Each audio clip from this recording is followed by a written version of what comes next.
Paprec est le partenaire engagé de cette saison de Navigante, un partenaire qui depuis toujours a la volonté de permettre au plus grand nombre d'accéder à la course au large.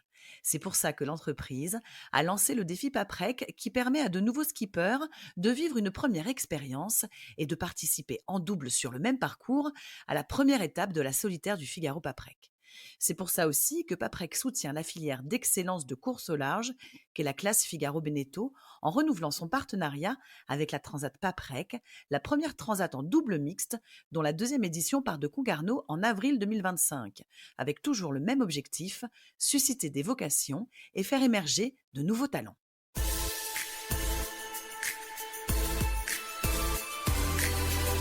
Bonjour à tous, bienvenue dans Navigante, le podcast dédié aux femmes de la course au large et de la régate, celles sous les feux des projecteurs, celles de l'ombre aussi, à ces femmes compétitrices, déterminées, qui mènent parfois 1000 vies en une. Elles vont vous raconter leur parcours, leur bonheur, leurs cicatrices, leur place dans le monde de la voile. Elles vont nous dire ce qui les anime encore et toujours. On va partir à la rencontre de ces navigantes très inspirantes. Navigante est produit par Tip & Shaft, le média des professionnels et des passionnés de voile de compétition. Tip & Shaft, ce sont 2 newsletters hebdomadaires en français et en anglais, des podcasts, des événements, des formations, un studio de production de contenu, ainsi qu'une plateforme de vidéos à la demande et un festival du film que vous pouvez retrouver sur tipandshaft.com. Je suis Hélène Cougoul et vous écoutez Navigante. Depuis plus de 25 ans, elle œuvre, crée, accompagne, entreprend sans relâche pour la course au large, au sens le plus large du terme d'ailleurs. Sa bonne humeur, son professionnalisme, son sens aigu de l'autre, elle les distribue sur les pontons. Études de marketing du sport, sur les routes de France, et puis à l'étranger, et puis retour au bercail, au bord de la mer, en Vendée. Une histoire d'héritage peut-être, peut-être bien. Son oncle Henri, figure emblématique du nautisme en Vendée, avait ouvert la voie avec son mantra faire aimer la mer aux Français et surtout aux enfants et si possible en Vendée. Il lui met le pied à l'étrier. Alors d'abord difficile de la dissocier de la classe Figaro, tant elle en fut une pierre angulaire, la bosse même. Fière de ses origines vendéennes, côté bocage, cette sablaise monte et dirige pendant 10 ans Team Vendée Formation. Son truc, créer du lien, mettre en relation les gens les uns avec les autres. Son carnet d'adresses est plein, elle s'emploie à faire se rencontrer les bonnes personnes. Accompagner les marins, faire grandir les plus jeunes, ça aussi, ça compte. Créer des courses en plus. Elle se qualifie même de personne ressource. Elle est là quand ils ont besoin d'elle.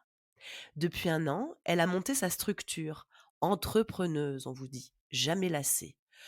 Ego, E-G-E-A-U. E comme la première lettre de son prénom, G comme la première de son nom de famille, plus l'O. Ego. Dit comme ça fait aussi égo. Et pourtant, le sien est rarement mis en avant. Elle serait plutôt du genre altruiste. Estelle Gravelot est l'invitée de ce nouvel épisode de Navigante. Bonjour Estelle, comment ça va? Bonjour Hélène, ça va très bien sous le soleil vendéen. T'es dans quel état là? Parce que t'es en mission, on va dire, pour le Vendée Globe. Ça se passe comment? Qu'est-ce que tu fais? Écoute, ça va super effectivement. Je suis, en mission sur le Vendée Globe, j'en suis ravie d'ailleurs puisque c'était une course que je regardais, de loin, j'ai envie de dire, dans laquelle je n'avais encore jamais travaillé, avec laquelle je n'avais jamais travaillé donc là j'en suis ravie.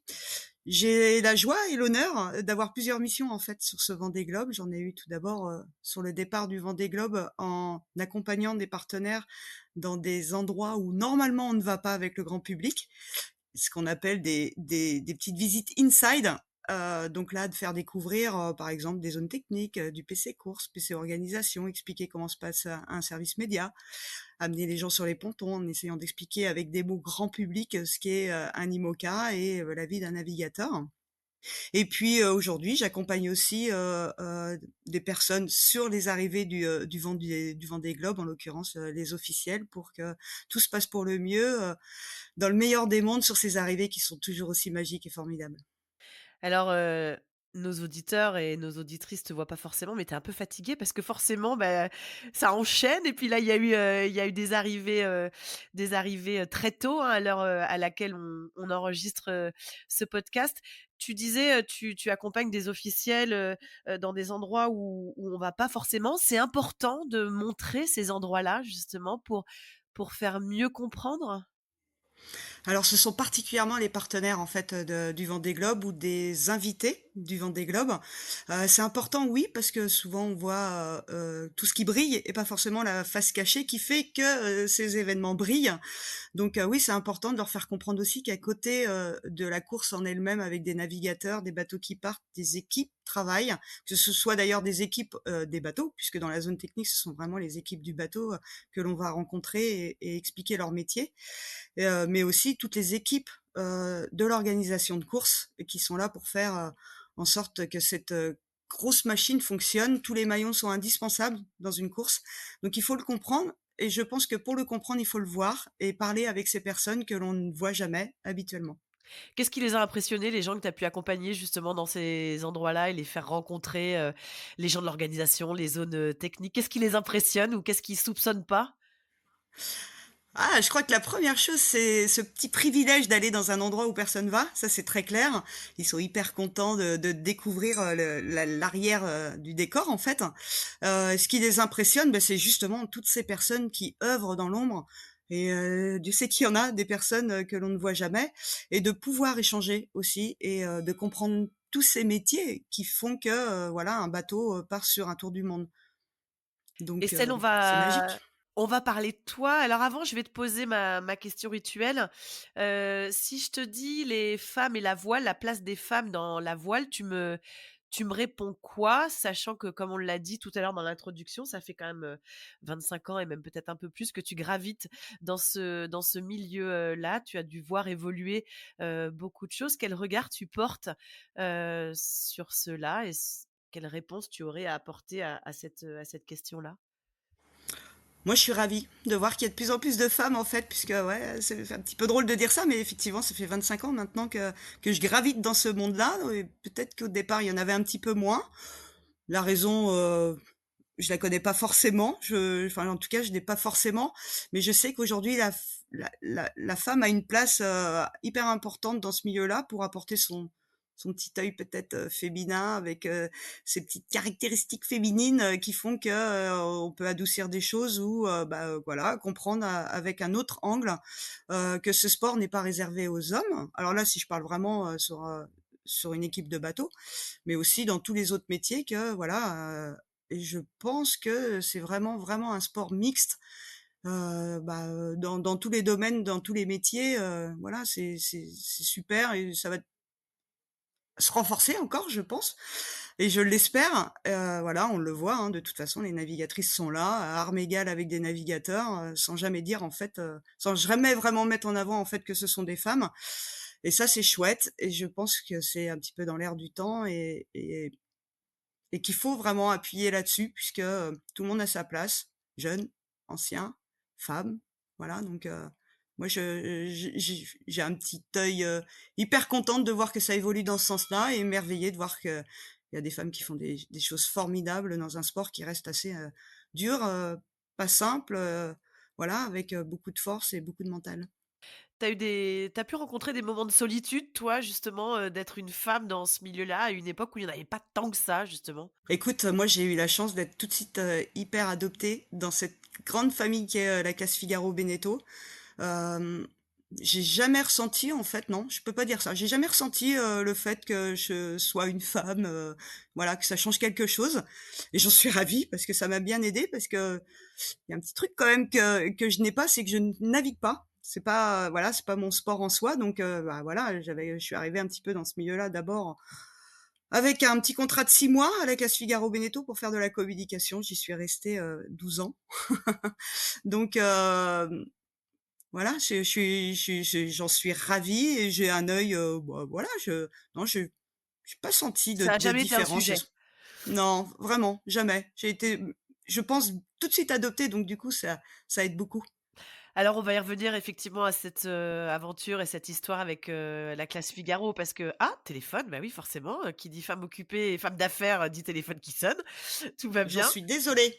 tout va bien. Hem Ça commence comment ton histoire d'amour, avec la mer, avec les bateaux? Parce que, c'est vrai quand on regarde, les articles qui te concernent, c'est ce que tu dis, c'est ce qui se dit: «Je viens pas forcément d'une famille de voileux». Ça, c'est ça l'histoire. Vendéenne certes, mais, vendéenne plutôt côté, bocage. Donc la mer, la voile, les bateaux, c'est pas forcément dans l'ADN de la famille? Alors pas du tout, mais vraiment pas, enfin pas du tout dans ma famille proche en tout cas. J'ai la chance, d'avoir, eu un oncle qui, Henri, auquel je pense fort en ce moment, qui lui, était, très passionné par la voile. Je venais juste de finir mes études à Toulouse. J'étais, dans une école qui s'occupait des espoirs du Stade toulousain. Donc j'avais quand même, évidemment fait des études dans le sport, enfin dans la communication dans le sport. J'avais très envie de revenir voir l'océan, qui me manquait beaucoup. Et c'est à ce moment-là que, Henri et madame Roux, puisque Place Figaro Beneteau, m'ont proposé, de faire de la communication. Voilà, encore une fois, comme je disais tout à l'heure, pour un petit contrat de 6 mois pour voir, pour étoffer un petit peu la communication dans la voile. Faut penser qu'à 25 ans, on était aussi au début de, tout ce qui était internet. Et après, bah, je suis rentrée dans ce milieu-là, par passion, en fait, je crois. C'est pas parce qu'on navigue pas que ça ne reste pas un sport, avec, tout ce qui tourne autour. Et puis, j'adore aussi tout ce qui est voyage, rencontrer des gens complètement différents avec, cette, possibilité de d'avoir ces multiples, je trouve pas bon mot forcément, mais voilà, d'être compétent dans beaucoup de choses. Donc forcément, ça m'a passionnée. Et c'est devenu, alors, pas forcément une raison de vivre, mais en tout cas quelque chose qui était prépondérant dans ma vie, de d'avoir envie de découvrir, continuer de découvrir, et même encore maintenant de découvrir, avec ces nouvelles technologies, ces nouvelles façons de penser, ces nouvelles façons de communiquer. Voilà, de continuer dans cette voie-là. Donc la voile fait partie de ma vie, mais je ne suis pas sur un bateau. Et justement, ça a jamais été un frein finalement de pas être, sur un bateau? Ça n'a jamais été, source de doute? Suis-je légitime, à faire ce que je fais, bien que je ne navigue pas?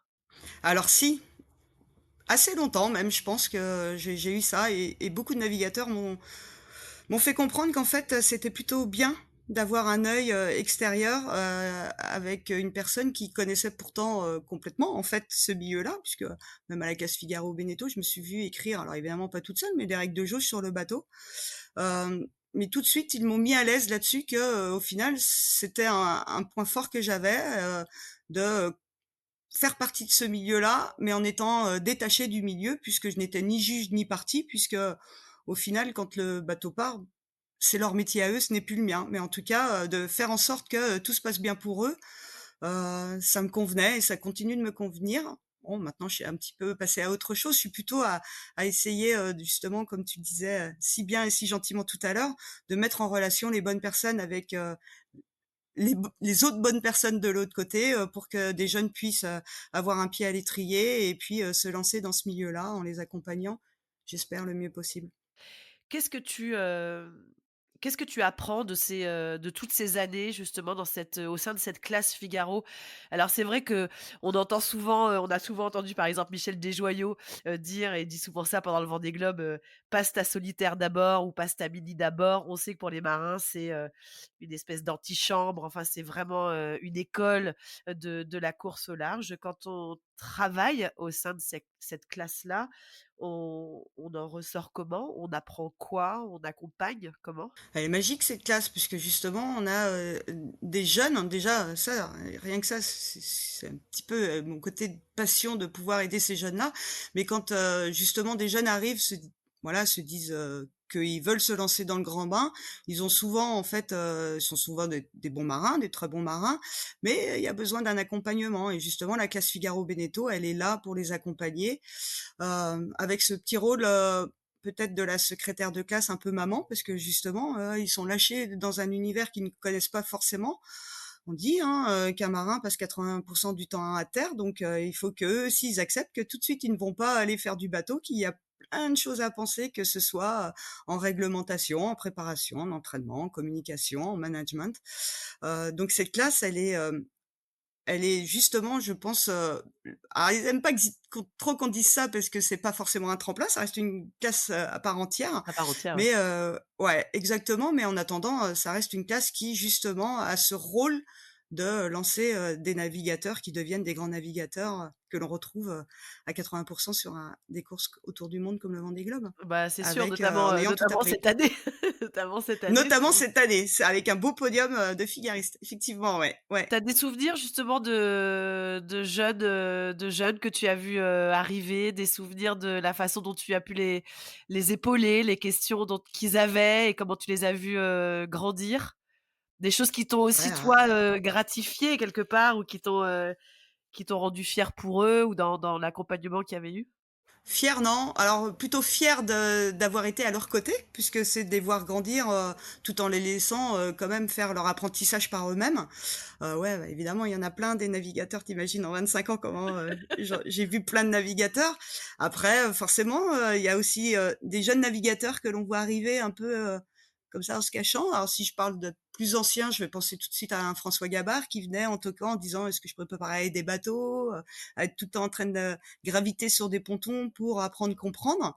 Et puis si je parle plus récemment, je vais parler justement d'une demoiselle, Charlotte Yvain, qui est arrivée et qui sera sans nul doute une grande navigatrice enfin, c'en est déjà une sur du Figaro, mais qui va grandir comme ça. Donc, mais je parle de 2 personnes, mais il y en a des centaines et c'est ouais, c'est pas de la fierté, c'est plutôt de se dire que c'est chouette, en fait, ce métier que l'on fait, de pouvoir les accompagner dans des métiers passion, parce que ça reste des métiers passion, hein, mais parfois, pas mal sa vie personnelle, de côté pour, justement, bah, toucher du doigt ou en tout cas aller jusqu'au bout de son envie de faire, navigateur, d'être un métier à part entière et justement qui s'est beaucoup professionnalisé aussi et voilà donc moi des marins qui me font rêver, il y en a plein et encore une fois, je navigue pas donc c'est pas forcément, le fait de faire un tour du monde, c'est de les voir grandir dans cet environnement, hostile et parce que, voilà, on navigue sur des éléments, qui sont pas simples, mais aussi, hostiles parce que, bah, il faut chercher des partenaires, faut trouver les bons mots, faut séduire, il faut, jamais ne rien lâcher et ça, pouh, voilà, on a tendance un petit peu à dire que ce sont des marins, voilà, qui normaux, mais qui font quand même des choses extraordinaires, quoi et ça, il faut qu'ils l'aient dans la tête et faut leur faire rentrer aussi dans la tête qu'ils vont faire des choses que voilà, il y a pas non plus des millions de personnes fait. Justement, très concrètement, quand, dans ces années-là et évidemment après on va parler, de type Vendée Formation parce que ça c'est une sacrée aventure, aussi. Mais dans ces années-là de la classe, Figaro-Bénéteau, il y a quoi derrière le mot accompagner? Quand on dit tu as accompagné, quand on est, secrétaire général, d'une classe, très concrètement, toi tu faisais quoi? Ça veut dire À quoi la cla être à à la classe Figaro Beneteau? ouais, à ce poste-là? Accompagner Alors à la cla quoi en fait derrière? à la classe Figaro Beneteau, c'est justement d'aider à construire en fait un projet de voile sportive et en l'occurrence de course au large pour la classe Figaro Beneteau, en, leur permettant assez rapidement et assez facilement de leur donner toutes les cartes pour qu'ils puissent être sur un départ de bateau. Et avant d'être sur un départ de bateau, eh ben, il s'en passe des choses. Il s'en passe, il faut encore une fois, comprendre le bateau avec les jauges qui sont souvent très épaisses et qu'il faut bien comprendre ce que l'on a de droit, pas le droit, pourquoi aussi, puisque c'est pas juste, de comprendre, ce qui est écrit, c'est pourquoi, on va dans ce sens-là.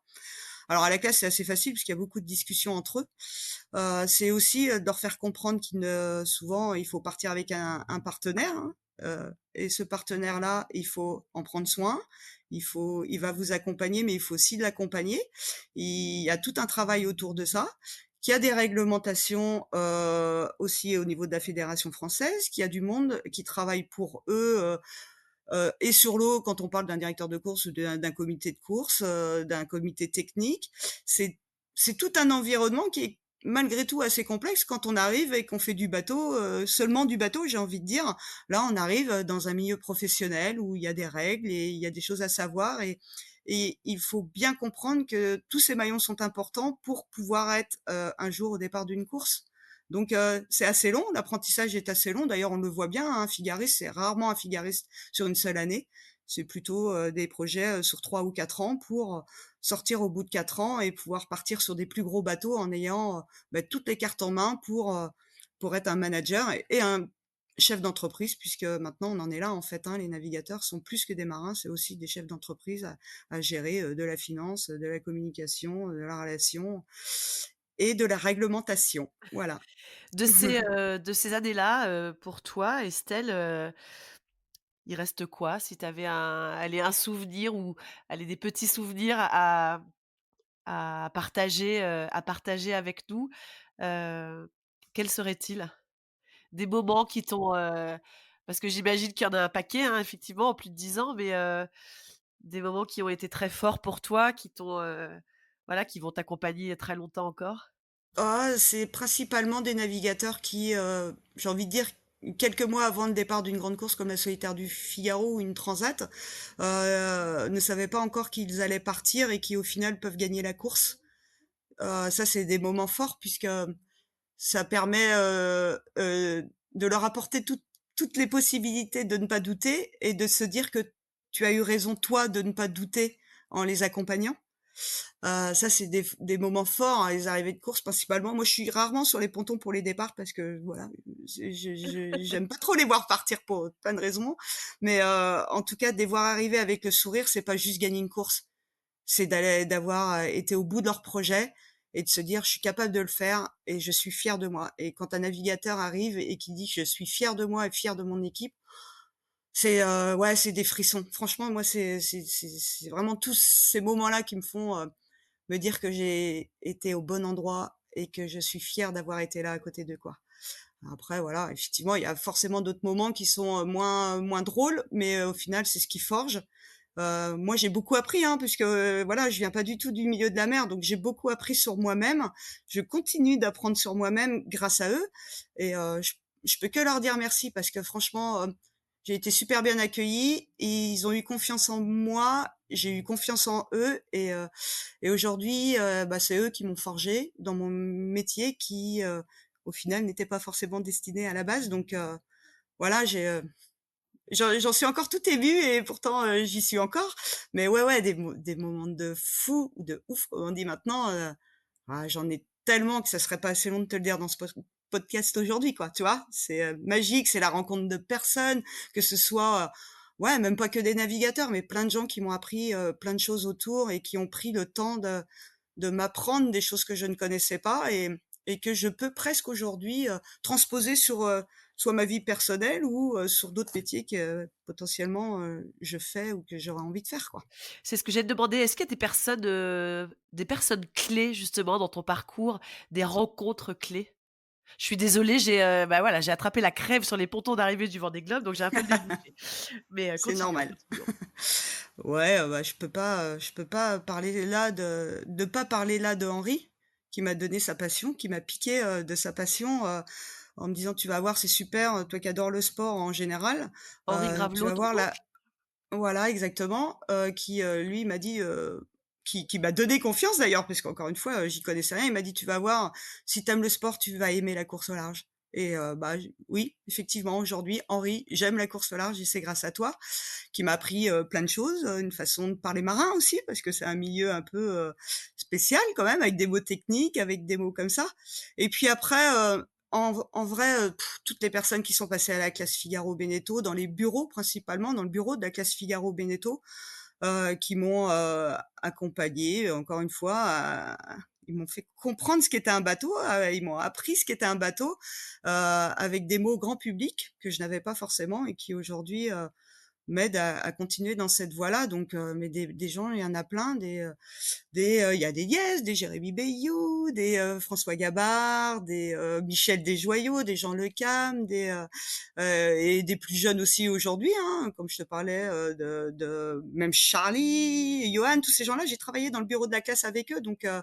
voilà, ils ont pris le temps de me faire comprendre comment ça fonctionnait, tout en acceptant le fait que, j'étais pas forcément de leur sérail à la base, quoi Oui, et mais bon, donc c'était un échange de bons procédés puisque toi aussi tu pouvais leur, voilà, leur apporter, d'autres choses. Tu vas continuer justement d'apporter et d'accompagner et de faire grandir, des marins, mais pas que, en créant et en devenant, directrice de Team Vendée Formation. On peut, expliquer un peu ce que c'est justement, ce Team Vendée Formation? Elle vient d'où l'idée, l'envie? Il y a quoi derrière, derrière ça? C'était en 2013. Alors ça, c'est assez facile en fait. En ayant, tradé, pas mal sur les pontons justement avant avec la classe Figaro Beneteau, je me suis dit: «Ah c'est dommage» parce que, je pense qu'il y a certains navigateurs, ne sont pas forcément assez accompagnés. Ça, c'est le premier point.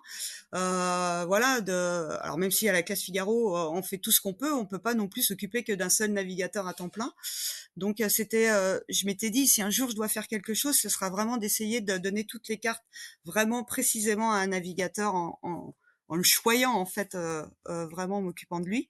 Mais pas que. Et c'était là où vraiment, j'avais ça dans la tête depuis longtemps au niveau de la classe Figaro Beneteau. C'était de dire: «Il faut absolument monter une structure qui accompagne tous les métiers en fait, de la voile sportive». Puisqu'un navigateur qui part, sur une course, il est jamais seul. Et toutes ces personnes-là aussi, avec la professionnalisation de la course au large, il y avait quelque part un petit, besoin, d'accompagner aussi ces personnes-là, tout en essayant aussi de créer des vocations en disant: «Bah, tu sais, c'est pas parce que, tu pas navigateur que tu peux pas travailler dans le monde de la voile».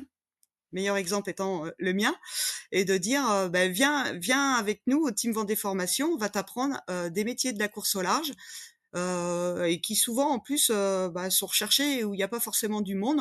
Alors je pense aux préparateurs, je pense à certaines personnes, qui communiquent comme, voilà, un photographe, quand il est à terre, c'est pas du tout la même chose d'être en mer avec un horizon qui bouge, un environnement qui bouge. Et de leur mettre un pied à l'étrier aussi, de leur dire, c'est: «Vas-y fonce si t'aimes la mer, c'est passionnant, hein, de faire un métier passion». Donc voilà, on avait toutes ces personnes-là, les préparateurs, les navigateurs, les communicants, et aussi, pourquoi pas, d'essayer d'apporter aussi, des, personnes qui sont sur les courses, souvent dans l'ombre, comme, des comités ou des jaugeurs ou, des personnes justement d'un point de vue technique, qui, œuvrent pour que les courses soient là, et dont, ce sont des métiers auxquels on ne pense pas comme ça tout de suite, mais ça reste des métiers hyper importants et on en cherche et on en cherche encore aujourd'hui. Donc l'idée du Team Vendée Formation, c'était vraiment, se dire: «On va s'intéresser à tous les métiers pour que, un jour, dans mon grand rêve, il y a un bateau, vendéen qui parte avec une équipe complètement vendéenne autour».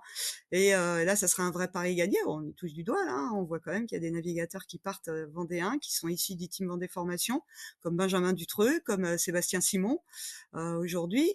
Donc voilà, ça c'était vraiment l'objectif, que j'avais, quand on a créé le Team Vendée Formation, que je me suis dit: «Il faut qu'on arrive vraiment à montrer que dans la course au large, il y a pas qu'un navigateur, qu'il y a plein de métiers autour et que c'est important».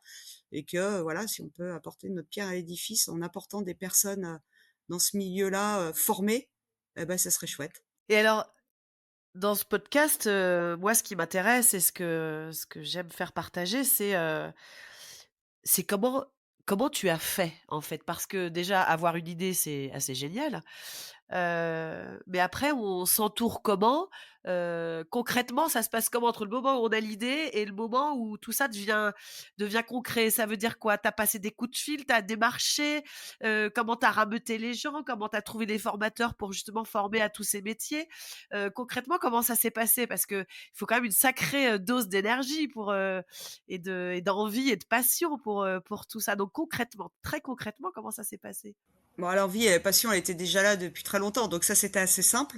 J'ai eu la chance, d'avoir la confiance aussi du département de la Vendée qui s'est dit, qui avait créé une régie départementale, un pôle Vendée course au large, et qui s'est dit: «Comment on pourrait, faire, un peu différemment, que de tout ce qui se passe dans le Nord?» Alors, par Nord, j'entends La Bretagne Bretagne, ou hein, par exemple. Normandie, voilà, voilà, exact. De faire, quelque chose de différent. Donc là, je suis arrivée avec ma petite idée en leur disant: «Peut-être que nous, en Vendée, on peut faire différemment». Tout simplement parce qu'on a le numéro 1 mondial de la plaisance avec les chantiers Beneteau qui sont là. Déjà, ça aide, et qui étaient prêts, déjà à nous accompagner, en tout cas, le mieux possible. Le département, qui a dit: «Bah, oui, au final, on a un savoir-faire en Vendée, dans le milieu, maritime, donc essayons de rassembler toutes ces personnes qui ont ces compétences-là pour faire ça». Donc ça s'est fait, alors pas assez simplement évidemment, mais ça s'est fait quand même, essayer de faire comprendre que peut-être ici on pouvait justement faire quelque chose de différent, tout en lançant aussi des bateaux, voilà, sur des courses, de championnat de France. Et puis après je pense que c'est un petit peu mon réseau qui a joué. Je pense qu'on m'a fait confiance, très honnêtement, que ce soit les navigateurs ou les techniciens ou les professionnels aussi. Et j'ai eu la chance aussi d'avoir des professionnels qui m'ont dit, bah, Banco, nous, on vous suit dans le team Vendée Formation, en essayant, voilà, par des petites prestations de faire grandir ces projets-là, en les accompagnant. Donc, c'était principalement des prestataires qui venaient avec leurs compétences. Alors là, on peut parler de finance avec des comptables, des communicants qui ont appris à ces jeunes-là à parler derrière un micro. C'est pas toujours très simple quand on arrive, et même très longtemps. Après, c'est toujours quelque chose qui est pas, quand on le fait pas forcément tous les jours, qui est un peu compliqué. Et puis, je peux pas cacher que j'ai aussi une grande chance, c'est d'être accompagnée d'Étienne Saïz, voilà, qui était l'entraîneur, le coach sportif et qui finit directeur sportif du team Vendée Formation, qui avec toute sa joie, sa bonne humeur et toutes ses compétences a fait que on a grandi ensemble et on a réussi avec nos deux réseaux à justement créer ce team Vendée Formation pour accompagner tous ces jeunes et moins jeunes. En plus, je parle de jeunes tout le temps, mais faut savoir qu'au team Vendée, on a aussi eu des personnes qui étaient en reconversion, enfin qui se sont dit tiens ben moi je suis en reconversion, pourquoi j'essaierais pas un métier dans la voile puisque je suis passionnée par ça, donc c'est pas forcément que des jeunes. Je fais un petit aparté effectivement pour, faire un petit coup de chapeau à Étienne Saïs justement qui est, pour le coup qui était souvent dans l'ombre et là qu'on a eu la chance de voir dans la lumière, pendant quelques épisodes du Vendée Live qui nous a, accompagnés, pendant cette émission du Vendée Globe et effectivement formidable, formidable personne, comme tu l'as décrit, Estelle. Il faut quelle dose alors pas de passion, mais ça devient d'où en fait cette motivation, d'entreprendre, d'aller chercher les gens, de les faire se rencontrer, c'est particulier comme envie, comme caractère. Ça dit quoi de toi? Elle fait la D'entreprendre, je moue, crois que je vous précise. Elle fait la moue, elle se dit peut-être que c'est une drôle de question. bon, oui, une drôle de question, oui, parce qu'en fait, je pense que moi, je me suis pas posé la question. En fait, c'est surtout ça. Entreprendre, je pense que ça, je le dois à mes parents, qui sont entrepreneurs aussi, hein, qui avaient une entreprise de transport et que du coup, voilà, j'ai été baignée là-dedans. Et j'ai jamais été forcée en rien, mais en tout cas, j'ai été baignée là-dedans. Donc, je pense que ça, c'est un petit peu familial. Après, tout le reste, ça s'est fait naturellement. Je pense que c'est peut-être un petit peu mon caractère qui fait que déjà j'adore être entourée de monde, j'adore que ça échange, j'adore que ça discute, j'adore que ça brainstorm sur des sujets, voilà. Donc je pense que ouais, je pense que c'est juste naturel, je pense que c'est juste mon caractère, voilà, et qui fait que et aussi parce que j'ai plein de gens autour de moi qui me donnent envie de le faire. Voilà, quand vous avez des jeunes qui toquent à votre porte et qui vous disent voilà, moi j'aimerais bien, mais je sais pas. Alors, voilà, ouais, écoute, on va en parler, puis on va voir jusqu'où on peut aller. Et puis de l'autre côté, vous avez des personnes qui disent, bah moi si je peux t'aider, je vais le faire parce que je pense qu'aujourd'hui on doit tous avancer ensemble et on doit tous passer quelque chose, de l'information, de la formation tout court, voilà, et des gens qui ont envie de partager ce qu'ils font. Il y en a plein, il suffit juste d'en parler quoi en fait. Donc non, je pense que c'est mon caractère, encore une fois, peut-être. Je sais pas, je pense que les autres en parleraient mieux que moi, mais moi, en tout cas, j'adore. Je suis passionnée par ça et encore, d'avoir du monde passionné et qui échange, et c'est toujours jovial. En plus, c'est toujours dans une belle convivialité. On n'est pas du tout en train de parler de concurrence, donc c'est naturel et c'est chouette. Et on est sur un plan d'eau. Notre bureau, c'est l'eau, c'est la mer, c'est les voyages, donc c'est compliqué de se dire ah non, ça me plaît pas, quoi. Non, forcément pas. Tu donnais les exemples de Sébastien, Simon et de Benjamin, Dutreux qui sont arrivés là du Vendée Globe avec, de très belles performances pour l'un, et pour l'autre. Ils ont, quel parcours avec, toi justement au sein de ce team Vendée Formation? Je crois que tu étais assez proche, hein, toujours très proche d'ailleurs de Benjamin? Ouais, tout à fait, ouais. Alors Sébastien est arrivé au team Vendée Formation, a fait du J80 avec nous. Et ensuite, de par son école, il cherchait aussi à avoir un j'ai plus de terme forcément en tête, mais d'avoir un maître de stage, mais c'est pas stage parce qu'il était à un niveau déjà, en ingénieur. Donc il a été un petit peu rattrapé par Port-la-Forêt. On lui a dit: «Vas-y, c'est ce qui va t'arriver de mieux, va à Port-la-Forêt, ils vont pouvoir eux, t'apporter tout ça», puisque nous au niveau de la formation, c'était pas très possible autour de nous. Donc il est parti là-bas, mais il est passé avec nous, en J80. Il a fait des belles choses d'ailleurs sur ce bateau-là.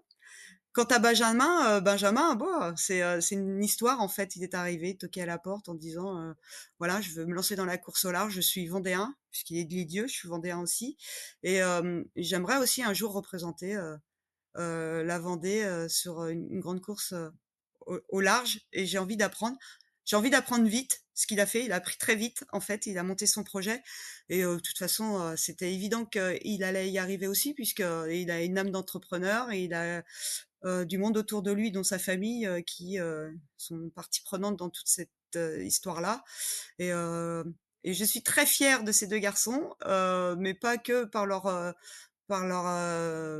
Résultats position sur le sportifs? Vendée Globe, Ouais. voilà, résultats sportifs, mais voilà, par, leur entrepreneuriat, tout ce qui gravite autour d'eux, ce sont 2 personnes qui aiment échanger et qui aiment apporter aussi aux autres. Ça reste, voilà, le sujet précédent, ça fait partie de ces personnes-là qui avancent mais jamais seules et qui sont prêts, toujours à aider les autres.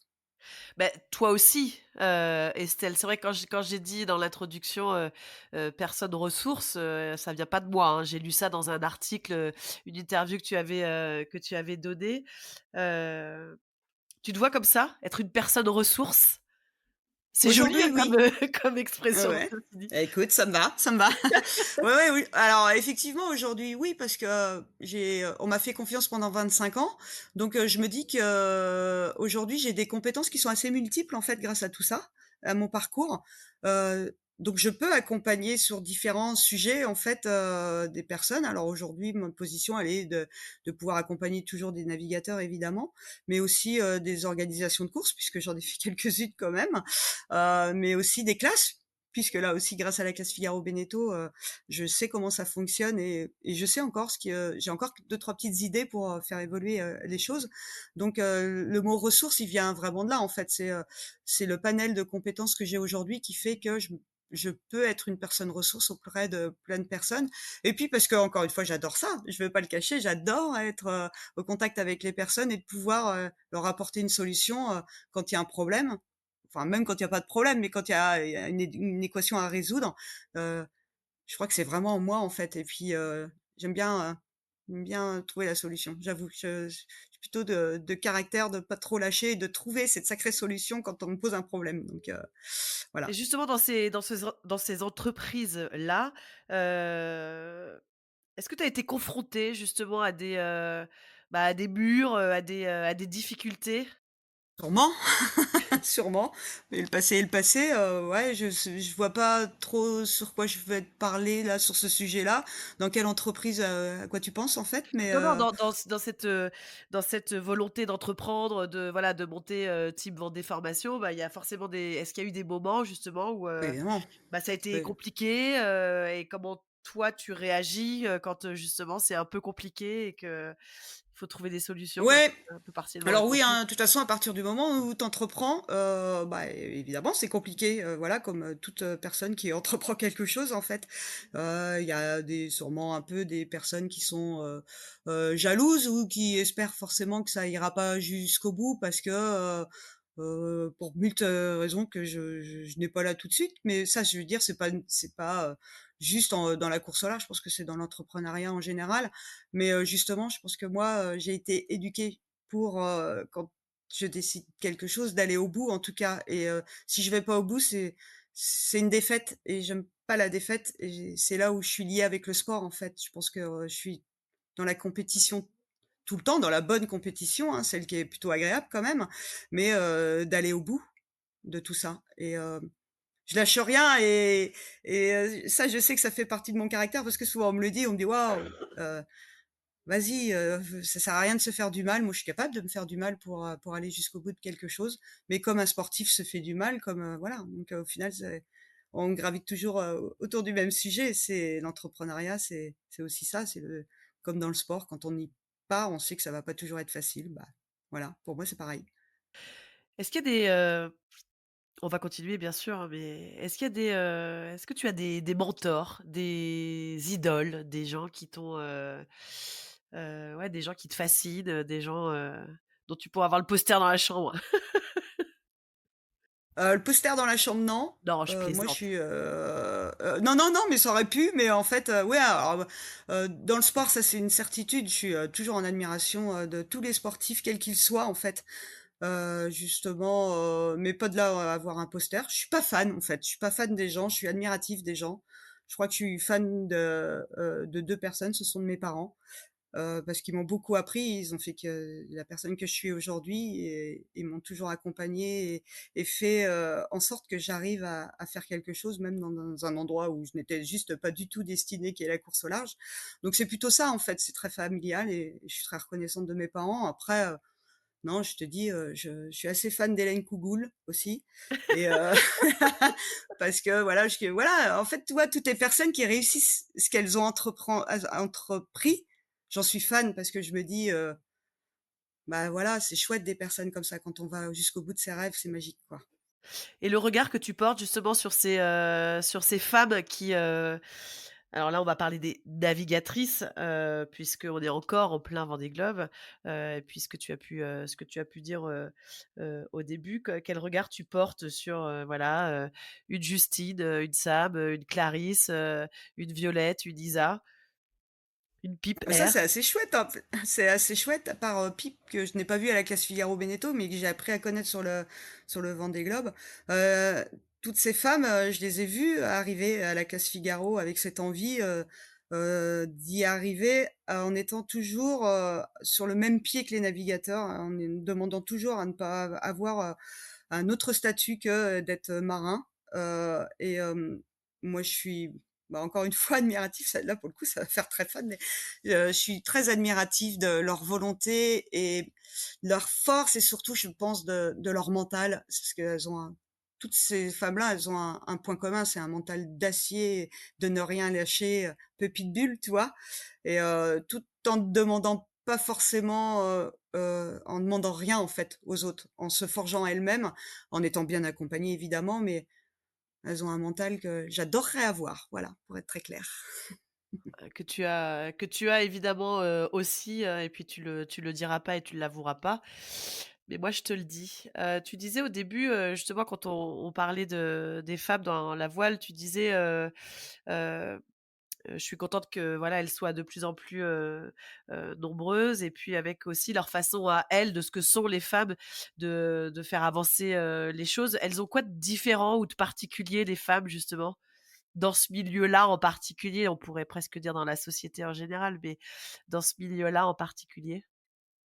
Je vais peut-être me mettre beaucoup de personnes à dos, mais je pense à quelque chose, j'ai l'impression que ces femmes-là, elles pensent, dans la globalité de la chose. Elles sont peut-être moins, heu centrées sur elles-mêmes, même si alors évidemment, c'est très, très général ce que je suis en train de dire, mais je pense qu'elles pensent plus général, heu, que peut-être un marin, mais même s'il y a des marins qui ont ce côté, féminin. Mais voilà, quand, on les entend parler, voilà, elles essayent vraiment d'ouvrir les choses, sur, autre chose que le projet en lui-même et de faire attention, à tout ce qui les entoure avec ces petites pointes de féminité en fait que je trouve chouette parce que, voilà, je pense que là, on se retrouve toutes en tant que femmes, voilà, de se dire c'est des projets qui emmènent du monde, elles sont sensibles, elles regardent, elles ont un autre regard sur les personnes qui les entourent et je pense que c'est ce qui fait aujourd'hui qu'elles y arrivent parce qu'elles font attention à tout ce qui les entoure, tout simplement. Estelle, après, Team Vendée Formation, depuis, janvier l'année dernière, tu t'es, lancée, encore un nouveau défi, hein, parce qu'évidemment, quand on dit entrepreneuse un jour, ben, entrepreneuse, toujours. Heu, on le disait, dans l'introduction. Alors j'aime bien, hein, parce qu'effectivement si on lit le nom de ta structure, Ego, bon alors Estelle Gravelot et O bien sûr. Ego, c'est tellement loin de toi pourtant.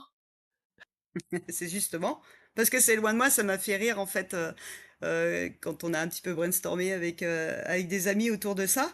C'est un petit peu ce qui est ressorti. Alors, je pense que de l'ego, il faut en avoir, mais il faut juste bien le doser. Et puis voilà, ça matchait bien entre effectivement les initiales de mon prénom et mon nom de famille et mon environnement qui est l'eau. Euh, Ouais, je pense qu'on en a tous de l'ego, voilà. Et puis quand on a envie, il y a de l'ego. Enfin, j'entends beaucoup, beaucoup, beaucoup parler de l'ego dans le milieu de la course au large, en fait. Donc ça m'a fait sourire de me dire, bah voilà, que c'était le nom que j'allais porter à ma société qui allait aussi rassembler tout ça, en fait. C'est pas, voilà, ça n'a pas été très long hein, de trouver ce nom-là. En même temps, ça fait sourire beaucoup de monde. Il y en a plein qui me disent justement, mais de l'ego, ouais, ouais, c'est un peu bizarre de porter un nom comme ça sur une société. Et ben oui, voilà, c'est bizarre. Et tant qu'on en parle, ça me va très bien.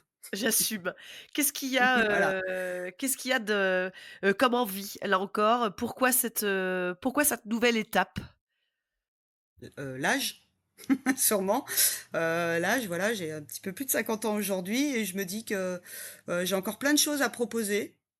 J'ai plein d'idées et peut-être je me suis bridée aussi sur certaines années à apporter beaucoup aux autres. Je crois qu'aujourd'hui, j'ai envie de me faire plaisir et un petit peu plus personnellement et peut-être toute seule, puisque ce soit à la classe Figaro Beneteau ou au Team Vendée Formation, j'accompagnais beaucoup de gens les portant un petit peu. Là, maintenant, je suis toute seule, donc c'est un petit peu différent. Mais ça m'empêche pas justement de pouvoir accompagner peut-être plus librement des structures ou des personnes dans ce milieu-là, et puis d'avancer en proposant des idées nouvelles que si elles ne plaisent pas, ça va juste m'impacter moi en fait, pas la structure pour laquelle je travaille en fait. Et du coup, là, je suis partie avec plein d'autres idées nouvelles et aujourd'hui, j'ai la chance d'avoir intégré le Vendée Globe et je remercie Laura de m'avoir fait confiance parce que, bon voilà, c'est pas Laura Le Goff, tout à fait, pardon, et de m'avoir fait confiance en m'incorporant dans cette équipe ponctuellement pour aussi comprendre des choses que je n'avais pas forcément intégrées puisque je n'avais jamais vraiment fait partie d'une grande course au large dans une organisation de course au large et ça m'a permis de encore une fois ouvrir d'autres portes pour à l'avenir proposer autre chose qui, je l'espère, feront du bien à la course au large, j'ai envie de dire. Voilà. On va en parler un petit peu. Je sais que ton temps est précieux. Je regarde les minutes s'égrener, qu'il va falloir qu'on se laisse bientôt. Mais si on regarde sur ta page LinkedIn, là, quand on voit cette nouvelle structure, justement, organisation de tout événement privé ou professionnel en lien ou non avec le sport, conseil spécialisé dans le domaine de la course au large, expertise auprès des organismes d'événements nautiques, accompagnement de projets sportifs, consulting auprès des organisateurs de courses. Heu, Là, depuis janvier 2024, tu as mené quoi comme, voilà, comme mission, par exemple? Tu as envie de faire quoi? Alors, depuis justement la création de la société, j'ai eu la chance de faire justement toutes ces missions un petit peu différentes, comme, organiser des événements, au sein de, par exemple, la classe 40. J'ai participé aussi j'ai travaillé au sein de la direction de course avec Guillaume Rotet au sein de la direction de course de la Medmax, la course de Quito de Pavan. J'ai créé, des événements aussi auprès de partenaires justement pour, toujours avec une petite idée de leur créer des événements en lien avec la mer pour, potentiellement pouvoir ramener des nouveaux sponsors en fait aussi, au sein de la course au large puisqu'on en cherche tout le temps, que ce soit dans les organisations de course ou, au niveau des teams. J'ai accompagné, un petit peu, Benjamin aussi en discutant beaucoup avec lui sur certains sujets, peut-être plus profonds de, management, mais surtout aussi il m'a fait confiance pour créer sa fan zone, au départ de son Vendée Globe, pour, justement que tous ses partenaires comprennent bien comment ça se passe un départ de course. Là, on a fait une journée complète, du départ, de son ponton, jusqu'à la visio à, je sais plus 21 heures le soir quand il était tout seul en mer. Euh, là, aujourd'hui, c'est vraiment ça que j'ai envie de montrer, en fait. J'ai envie, encore une fois, de montrer, tout ce qui se passe dans le milieu de la course au large et pas que, le navigateur qui prend son bateau pour partir faire une course, en fait. Et là, j'ai eu la chance déjà de faire pas mal d'actions dans ce sens-là depuis 1 an. Quand tu parles de consulting auprès des organisateurs de courses, il y a quel besoin? Tu ressens qu'il y a quel besoin éventuellement? Peut-être justement de créer, d'ouvrir des nouvelles portes, en fait, de l'organisation de courses qui, au départ, je faisais, comme toute entreprise, hein, chacun fait son métier, on n'en parle pas forcément. Et là, par exemple, le vrai exemple que j'ai, c'est vraiment ces courses ces visites en immersion, au sein du Vendée Globe, de montrer, l'envers du décor pour, encore une fois, montrer tous ces métiers, mais aussi montrer comment ça fonctionne. Et on se rend compte, en fait, que les gens sont très intéressés de comment ça fonctionne, et ça leur permet aussi peut-être de mieux comprendre certaines courses au large et certains teams. Et de s'intéresser à ce sport qui, reste un peu élitiste quand même, voilà, la voile. Alors maintenant, on commence à en voir beaucoup, grâce à toutes ces belles courses, sur les dans des différents médias. Mais bon, voilà, il se passe, c'est sûr que voir un bateau avancer, on peut pas y rester, pendant, 48 heures complets sur un écran télé. Mais en attendant, en leur expliquant ce qui est en train de se passer, l'envers du décor, les gens qui travaillent justement autour de ça, je pense que ça intéresse vraiment les gens. Et moi, je le vois quand je me promène sur le village, j'en entends beaucoup parler, quoi, en fait. Les gens ont envie de savoir, ont envie de comprendre, et c'est très bien, faut le montrer, faut montrer tout ça. Estelle, je lisais dans un article en préparant, ce podcast, heu, alors on a compris, hein, que tu avais encore, plein d'envie et encore beaucoup, beaucoup, beaucoup de passion et très, très peu de lassitude. Heu, Tu avais envie de créer une course en 2025. Elle ressemblerait à quoi ta course, idéale? Ce serait quoi cette envie-là, justement? Hem, c'est une très bonne question. Je pense que ça serait déjà d'aller, dans des peut-être des endroits où on ne va pas forcément, justement pour montrer ailleurs ce qu'est la course au large, puisque la course au large en solitaire, ça reste quand même assez français quand même, il faut le dire. Donc montrer que ça existe, et puis, de peut-être aussi, apporter une autre dimension, à la course au large, dans la communication, tout ce que ça peut apporter, en fait, d'être sur un bateau. C'est pas juste faire une traversée, c'est aussi aller dans des endroits, où on peut faire du RP ailleurs. Ça peut être un endroit où, on va chercher des nouveaux navigateurs. Ça peut aussi être, évidemment la mixité, mais ça, on est déjà en plein dedans. Mettre, encore une fois, le pied à l'étrier. Moi, je serais très clairement, beaucoup plus intéressée à mettre, que des jeunes à pied à l'étrier, de dire: «Allez-y les jeunes, faut y aller. Vous allez voir, ça va vous plaire, et si ça vous plaît pas, peut-être vous ferez pas navigateur, mais vous ferez un autre métier, mais en tout cas, vous comprendrez comment ça se passe, quoi». Donc c'est ce que j'avais créé, en fait, avec la Sardinia Cup. À l'origine, c'était, la course école, voilà. La course école, c'était de montrer aussi, encore une fois, tous ces métiers autour.